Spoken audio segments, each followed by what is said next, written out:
Hello, I am Dr. Triscilla Weaver. I am a graduate of what was formerly called Leslie J. Steele Elementary School, now McNair DLA, and I graduated from Stone Mountain High School, and I am DeKalb made. DeKalb has given so much to me, starting from being a elementary school student, working at a school where my mom was a part of the school nutrition team, and just being surrounded by such loving adults in that building, going on to high school, being at a place where I did not know anybody, but quickly being surrounded by teachers who believed in me and wanted me to do well. And this was my opportunity to come back, to give back to a district that gave so much to me. As long as I had a book in my hand, my mom would never bother me.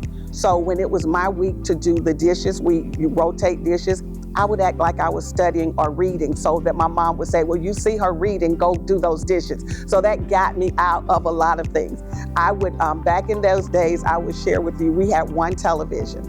And if I wanted to see a specific program, what my brothers and I would do is we would have nights during the week, where we would get to pick what we watched in what prime time of 7 or 8 o'clock slot. Well, if it was a show that I wanted to watch, my brother didn't want to watch, I would just tell my mom that I had to do a book report on it. And so I got to watch my programs like that. So school always gave me that in to be able to get my way, if you will. And my brothers, they probably knew, but they never told on me. They never told on me.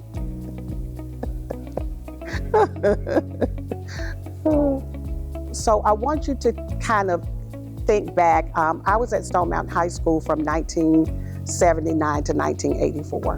And I was probably one of less than 20 minorities in the school. And so when I came in through this program called Minority to Majority, or M to M transfer. So it wasn't many people that looked like me in that setting.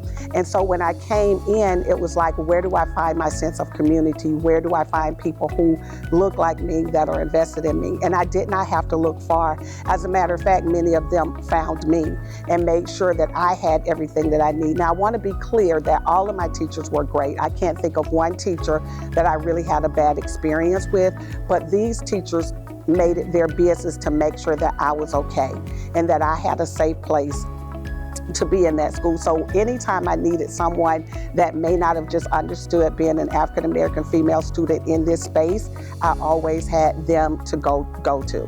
And so that's what made it so special. And they could sense when, I was a little anxious about things, when things that my mom was not able to provide, they stepped in and provided that sense of community. I didn't have to go and ask. I didn't have to go looking for it. They invested in me, and it was really what made my high school experience so beneficial for me. So my journey was a little non-traditional. When I graduated from high school, I kind of wanted to go in the field of law enforcement. So I started college. I got married early. I got married when I was 20 and then started college. And I had an opportunity to really work with the FBI while I was going through college. And so in doing that, I found out that you had to have a certain vision without your glasses to be able to qualify for an FBI agent. I didn't meet that qualification, right? So that opportunity was out. And then from there, I knew that teaching was my second passion. And I graduated from Georgia State University, and I started applying. I only wanted to work in DeKalb, but the ironic thing about it is back at that time, it was very, very difficult to get a position in DeKalb because they had a hiring freeze. And so I was looking in other districts, but this is really where my heart was. And got a call one day that said, come in, we have some schools that you can interview for. Jumped at the opportunity, came in, interviewed at an elementary school and a middle school. Really wanted middle school. The position was offered to me, which was then called Miller Grove Junior High. It was a junior high at that time. I went in as a 7th, 8th, and 9th grade math teacher. Stayed there for 5 years. And during that 5 years, we transitioned from junior highs to middle school. So therefore, we went to 6th, 7th, and 8th grade. Had a wonderful opportunity of being a part of the inaugural staff at Stevenson Middle School. It was one of the new middle schools that was opening up. I applied for the position to transfer there, got that wonderful opportunity to work under Phyllis Daniel there. Went in as a teacher, and shortly after being there for a teacher, she started training me in leadership.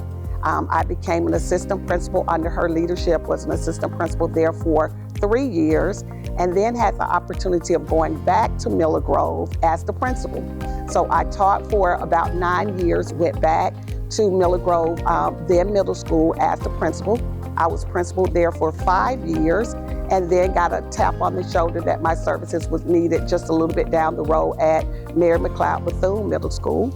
I went there and I served there as principal for 6 years, and then had the opportunity to come to the district office to serve as, we were called regional superintendents or principal supervisors.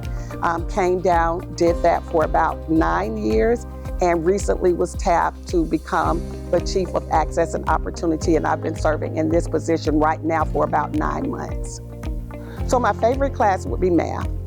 Enjoyed it immensely. Part of that was because of the teacher, Ms. Davis, that I had, who was patient and kind in her delivery of teaching it, and I always wanted to figure things out. So math was probably the best one. PE or gym, I hated. I did not like all of that running and all of that, but I will tell you that even in that, it exposed me to things that I had not been exposed to, like golf and archery and those type of sports that I really wasn't familiar with. But how I got around it is I would always volunteer to be the person to keep the score. So if you had to run different miles and you had to take the score of your time, I would always volunteer to do those things. And then when it would be time for me, it was like, oh, well, we're out of time. I'll get to it next time. So I used that to my advantage, but I didn't really enjoy it. I think that we are a caring district. You know, I live in DeKalb, I work in DeKalb, and I worship in DeKalb. And in all of those aspects, I have an opportunity to give back to my community. And I think that regardless of where I am serving in this current role, there was an opportunity for me to volunteer and give back to my community. When I was a teacher, it gave me an opportunity to volunteer to give back to my community. As a resident, we have opportunities to give back, and as a worshiper in this district, we have an opportunity to give back. And I will also tell you that many of those opportunities come together. I can't tell you how many times I've been volunteering at a food drive, and Dr. Horton or a board member would show up and would be working on that same food drive. So all of those things work together to make our community better. And I would like to say thank you to the DeKalb County School District for all that you have done for me. There have been mentors for me, and I've spoken about that, but I would like to say everybody in this district has really poured into my life, whether it was the bus driver who I was on the bus with because I was an M2M transfer for about 45 minutes to an hour every day, who wanted to make sure that I got to school on time to be able to participate in whatever activities I was in, whether it was school nutrition to make sure that I had a meal and wasn't hungry, and a snack just in case I stayed after school to be a part of those. Teachers who poured into me and realized the potential that I had. Principals and assistant principals who saw my leadership potential and cultivated that. And now working here at the district office, superintendents who poured into me. So I would say everybody in our organization have been an influence on my life as well as my career, and I'm very thankful for that.